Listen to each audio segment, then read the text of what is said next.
बिस्मिल्लाहिर्रहमानिर्रहीम। अस्सलाम वालेकुम everyone, welcome to biology with Hamza Ramzan.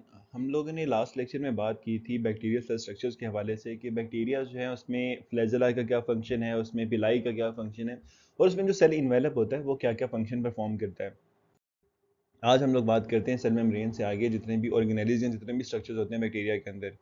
तो बैक्टीरियल सेल मेम्ब्रेन्स होती हैं, they are quite similar to eukaryotic cell membrane with the exception of a few things.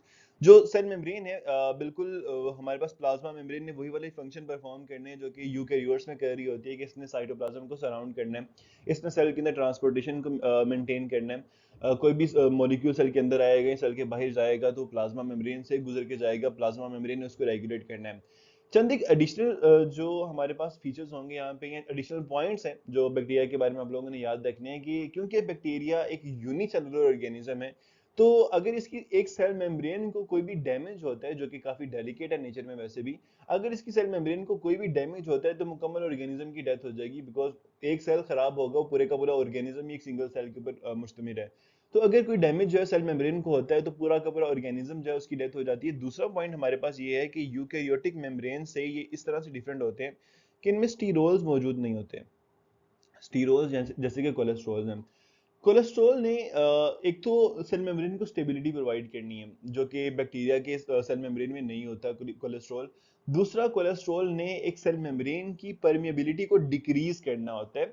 अगर किसी सेल मेम्ब्रेन में कोलेस्ट्रॉल मौजूद है तो वो लेस परमिएबल होगी, अगर किसी मेम्ब्रेन में कोलेस्ट्रॉल मौजूद नहीं है तो वो मोर परमिएबल होगी। और बैक्टीरिया की सेल मेम्ब्रेन में कोलेस्ट्रॉल मौजूद नहीं होता, दे आर मोर परमिएबल। इसके बाद बात करते हैं साइटोप्लाज्मिक मैट्रिक्स की। देखें, साइटोप्लाज्म बिल्कुल प्लाज्मा मेम्ब्रेन से न्यूक्लियोइड जो बैक्टीरिया के अंदर होता है, इन दोनों के दरमियान में जितना भी डिस्टेंस होता है, जितना भी ग्राउंड सब्सटेंस मौजूद होता है, that is cytoplasmic matrix. Bacteria और यूकेरियोट्स के साइटोप्लाज्मिक मैट्रिक्स में डिफरेंस, जो मेन डिफरेंस होता है वही होता है कि बैक्टीरिया के अंदर मेम्ब्रेन बाउंड ऑर्गेनेलिज जैसे कि माइटोकॉन्ड्रिया है, क्लोरोप्लास्ट है, गोल्जी अपरेटस है, एंडोप्लाज्मिक रेटिकुलम है, या वैक्यूल्स हैं, ये जो मेम्ब्रेन बाउंड ऑर्गेनेलीज हैं बैक्टीरिया के अंदर मौजूद नहीं होते, या इस साइटोप्लाज्मिक मैट्रिक्स में मौजूद नहीं होते। दूसरा, साइटोस्केलेटन जो है, माइक्रोट्यूब्यूल्स यहाँ पे मौजूद नहीं होती। ठीक है। इसके अलावा सेल मेम्ब्रेन और सेल मेम्ब्रेन के अंदर जितना भी साइटोप्लाज्मिक मैट्रिक्स है, जितने भी ऑर्गेनेलीज यहाँ पर मौजूद हैं, सबको कलेक्टिवली प्रोटोप्लास्ट का नाम दिया जाता है, जो कि अलाइव पार्ट है एक सेल का। That is an important point जो कि एमसीक्यूज में पूछा जाता है। इसकी जेल लाइक कंसिस्टेंसी होती है और मॉलिक्यूल्स को अपने अंदर से गुजरने में ये बेसिकली सहूलत दे रहा होता है, हेल्प कर रहा होता है। न्यूक्लियोइड की अगर बात करें, क्योंकि बैक्टीरिया के अंदर न्यूक्लियस तो नहीं है, वो इसी वजह से प्रोकैरियोट है, लेकिन उसमें उसका जीनोम तो होना है, जीनोम तो होगा हर एक बैक्टीरियल सेल के अंदर, हर एक सेल के अंदर उसका जीनोम होगा। तो बैक्टीरिया का जो जीनोम होता है, जो क्रोमोसोम होता है, वो एक डेंस क्लस्टर की फॉर्म में सेल के दरमियान में एक रीजन में मौजूद होता है।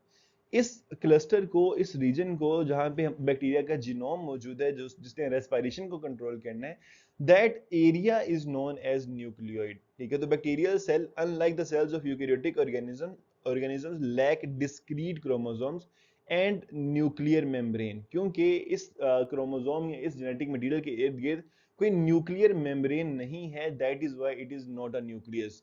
तो जो न्यूक्लियर मटेरियल होता है या डीएनए होता है बैक्टीरिया में, वो सेल के सेंटर में एक पोजीशन के ऊपर मौजूद होता है, उस पोजीशन को हम लोग न्यूक्लियोइड का नाम देते हैं। इसका जो एमसीक्यूज बनता है कि ये सिंगल सर्कुलर और डबल स्ट्रैंडेड डीएनए मॉलिक्यूल होगा और it aggregates as an irregular shaped dense area, that is called a nucleoid. तो बेसिकली बैक्टीरिया का क्रोमोसोम जिस एरिया में मौजूद है, एक सिंगल क्रोमोसोम है, एक हमारे पास डबल स्ट्रैंडेड सर्कुलर जो डीएनए बैक्टीरिया का होता है, दैट इज इट्स न्यूक्लियोइड। और वो जिस एरिया में मौजूद है, उस रीजन को बेसिकली न्यूक्लियोइड का नाम दिया जाता है। इसके बाद प्लाज्मिड की अगर बात करें बच्चों, प्लाज्मिड जो है ये एक लग्जरी है बैक्टीरिया के लिए। अगर प्लाज्मिड नहीं होगा बैक्टीरिया जिंदा रहेगा, अगर प्लाज्मिड है तो बैक्टीरिया थोड़ा सा अच्छे तरीके से जिंदा रहेगा, उसके अंदर चंद कैरेक्टरिस्टिक्स, चंद फीचर्स जो हैं वो एडिशनल आ जाएंगे। तो प्लाज्मिड जो है, they are circular double stranded DNA molecule जिनका बैक्टीरिया के मेटाबॉलिज्म या बैक्टीरिया की ग्रोथ के साथ कोई ताल्लुक नहीं है, वो लाजिम नहीं है, they are not essential for bacterial growth, they are not essential for bacterial metabolism. लेकिन अगर प्लाज्मिड मौजूद हैं तो बैक्टीरिया में एडिशनल कैरेक्टरिस्टिक्स आ जाएंगे। सपोज कर लीजिए कि आपके पास एक मोबाइल फोन है जिसने कॉल करनी है, अगर वो कीपैड वाला फोन है, कॉल तो वो फिर भी करेगा, लेकिन अगर वो टच स्क्रीन वाला फोन है तो वो कॉल तो वो भी करेगा लेकिन उसमें फीचर्स ज्यादा होंगे। तो बैक्टीरिया के लिए प्लाज्मिड का होना इसका मतलब है कि बैक्टीरिया जो टच स्क्रीन वाला फोन बन गया है। अब इसमें जो फीचर्स ज्यादा होते हैं, इसमें चंद एक जीन्स होती हैं जो बैक्टीरिया को ड्रग रेजिस्टेंस प्रोवाइड करती हैं, हैवी मेटल्स रेजिस्टेंस प्रोवाइड करती हैं, डिजीज और इंसेक्ट रेजिस्टेंस प्रोवाइड करती हैं। तो बैक्टीरिया को ये जो जीन्स होती हैं ये ज्यादा अच्छे तरीके से और एक कंपेटिटिव इन्वायरमेंट में ग्रो करने और सर्वाइव करने में हेल्प करती हैं। इसके बाद राइबोसोम्स हैं। राइबोसोम्स क्योंकि प्रोटीन फैक्ट्रीज हैं, प्रोटीन बनाने वाले ऑर्गेनेल्स हैं, ये यूकेरियोट्स में भी होते हैं, प्रोकैरियोट्स में भी होंगे। लेकिन बैक्टीरियल राइबोसोम्स और यूकेरियोटिक राइबोसोम्स होते हैं, ये थोड़े से डिफरेंट होते हैं। जो यूकेरियोटिक राइबोसोम्स होते हैं हमारे पास, वो 60 और 40s वाले यूनिट्स होते हैं, लार्ज और स्मॉल सब यूनिट, जो कि मिलकर एक 80s का राइबोसोम बनाते हैं। बैक्टीरिया के अंदर ये 50 और 30s वाले यूनिट्स हैं जो कि मिलकर 70s राइबोसोम बनाते हैं। इनका फंक्शन सेम है कि इन्होंने जो प्रोटीन सिंथेसिस करनी है, बनेंगे कैसे? राइबोसोमल आरएनए और प्रोटीन, इन दो चीजों के मिलने से ये हमारे पास ऑर्गेनेलिज जो बनते हैं, one of the simplest organelles in the cell. तो ribosomes are composed of RNA and proteins, some may be loosely attached to plasma membrane, या फिर ये साइटोप्लाज्म में फ्रीली डिस्पर्स हुए होंगे। ये प्रोटीन फैक्ट्रीज हैं और किसी भी हेल्दी ग्रोइंग सेल के अंदर थाउजेंड्स की तादाद में मौजूद होते हैं राइबोसोम्स। यूकेरियोटिक राइबोसोम से थोड़े से ही छोटे होते हैं। वही वाली बात, यूकेरियोटिक राइबोसोम्स होते हैं वो 80s होते हैं और हमारे पास प्रोकैरियोटिक राइबोसोम्स हैं ये 70s होंगे।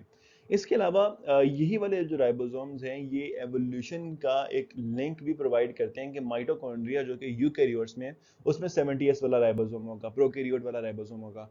क्लोरोप्लास्ट जो कि यूकेरियोट में, क्लोरोप्लास्ट के अंदर 70s वाला राइबोसोम होगा जो कि प्रोकैरियोट वाला है। मेसोसोम जो है, एक बैक्टीरिया की सेल मेम्ब्रेन अंदर की तरफ इन्वेजिनेट करके कुछ ट्यूब्यूल्स बनाती है। इन ट्यूब्यूल्स को हम लोग, इन इन्वेजिनेशंस को हम लोग मेसोसोम का नाम देते हैं। मेसोसोम्स डिफरेंट फंक्शन परफॉर्म करते हैं। ये सेल का की रेस्पिरेशन के जो एंजाइम्स है वो मेसोसोम पर होते हैं। सेल की डिवीजन में मेसोसोम जो है वो इन्वॉल्व हुए होते हैं।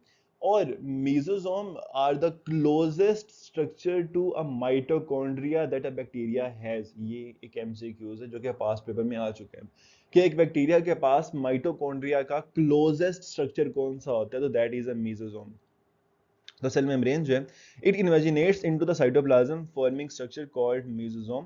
ये वेसिकल्स, ट्यूब्यूल्स या लेमेला की फॉर्म में हमारे पास यहाँ पे मौजूद होती है।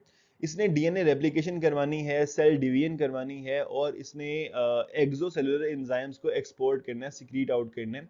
Respiratory enzymes are also present on mesosomes. ये सारे के सारे पॉइंट्स इसके लिए इंपॉर्टेंट हैं, लेकिन माइटोकॉन्ड्रिया वाला क्योंकि रेस्पिरेटरी एंजाइम्स यहाँ पे मौजूद हैं, तो ये माइटोकॉन्ड्रिया से क्लोजेस्ट स्ट्रक्चर है एक बैक्टीरिया के पास।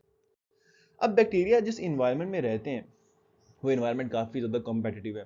उसमें जितना भी फूड आएगा उस फूड को ऑब्टेन करने के लिए बैक्टीरिया की अपनी प्रोजेनीज जो है, उसके अपने जो सिबलिंग सेल्स हैं, वो सेल्स भी वहां पे मौजूद होते हैं उसी फूड को लेने के लिए। तो बैक्टीरिया नॉर्मली क्या करते हैं कि अगर किसी ऐसे इन्वायरमेंट में हो जहाँ पे इनको सरप्लस न्यूट्रिएंट्स मिल जाएं, ज्यादा एक्स्ट्रा न्यूट्रिएंट्स मिल जाएं, तो उन न्यूट्रिएंट्स को ये अपनी बॉडी में ना स्टोर करना शुरू हो जाते हैं ग्रेन्यूल्स की फॉर्म में, जिसमें ग्लाइकोजन, सल्फर, फैट और फॉस्फेट के मॉलिक्यूल्स यही शामिल होते हैं। In addition, cells contain waste materials that are subsequently excreted। और ये जो waste materials होते हैं ये भी इन granules की फॉर्म में होते हैं।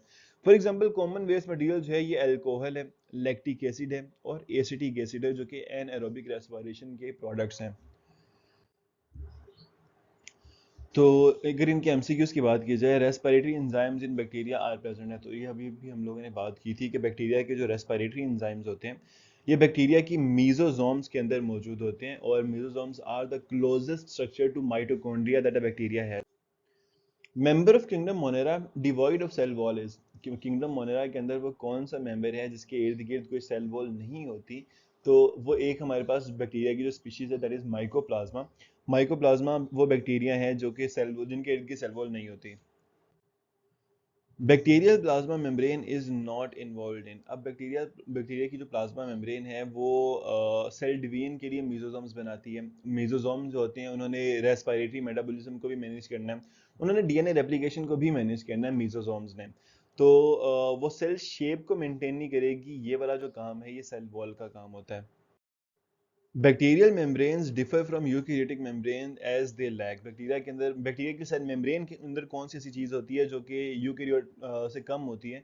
तो पेप्टिडोग्लाइकन बेसिकली बैक्टीरिया की सेल वॉल में है, पेप्टिडोग्लाइकन के यहाँ पे कोई काम नहीं है। लिपिड्स जो है वो बैक्टीरिया की सेल मेम्ब्रेन में होते हैं, फॉस्फोलिपिड्स के बगैर सेल मेम्ब्रेन नहीं बनती, लेकिन बैक्टीरियल मेम्ब्रेन्स के अंदर कोलेस्ट्रोल्स नहीं होते जो कि यूकेरियोटिक सेल मेम्ब्रेन्स में होते हैं। Many bacteria are motile due to the presence of, तो बैक्टीरिया में जो मोटिलिटी होती है या लोकोमोशन के लिए बैक्टीरिया फ्लैजेला को इस्तेमाल करते हैं। बैक्टीरिया में सीलिया नहीं होते, ये यूकेरियोट्स में होते हैं, तो फ्लैजेला इसका आंसर है। Nucleoid is a structure not found in, हम न्यूक्लियोइड प्रोकैरियोट्स का जीनोम जिस रीजन में जिस एरिया में मौजूद होता है उसको न्यूक्लियोइड कहते हैं। अब यहाँ पे कैम्पाइलोबैक्टर एक बैक्टीरिया है, स्पाइरोकीट एक बैक्टीरिया है, साइनोबैक्टीरिया हमारे पास बेसिकली एक बैक्टीरिया है, लेकिन गोबलर सेल यूकेरियोटिक सेल्स हैं। हमारी ट्रेकिया के अंदर पाए जाने वाले म्यूकस सिक्रीटिंग सेल्स हैं गोबलर सेल्स, तो गोबलर सेल्स के अंदर जो न्यूक्लियोइड है वो नहीं होगा, इनमें प्रॉपर न्यूक्लियस होगा। Dash is an invagination of cell membrane which helps in cell division as well as respiratory metabolism। तो एक बैक्टीरिया के पास वो कौन सी चीज़ है जो कि माइटोकॉन्ड्रिया का काम कर रही है, वो है उसकी सेल मेम्ब्रेन की इन्वेजिनेशन, जिसको हम मीजोसोम का नाम देते हैं। Students were asked to give a guess about a unicellular organism with darkly stained nucleus.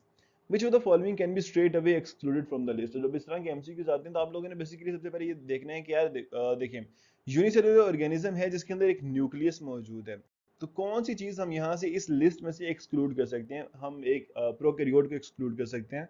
Paramecium, Plasmodium, amoeba, ये तीनों यूकैरियोट्स हैं, इनमें न्यूक्लियस मौजूद होगा। लैक्टोबैसिलस में यूकैरियोट मौजूद न्यूक्लियस मौजूद नहीं होगा।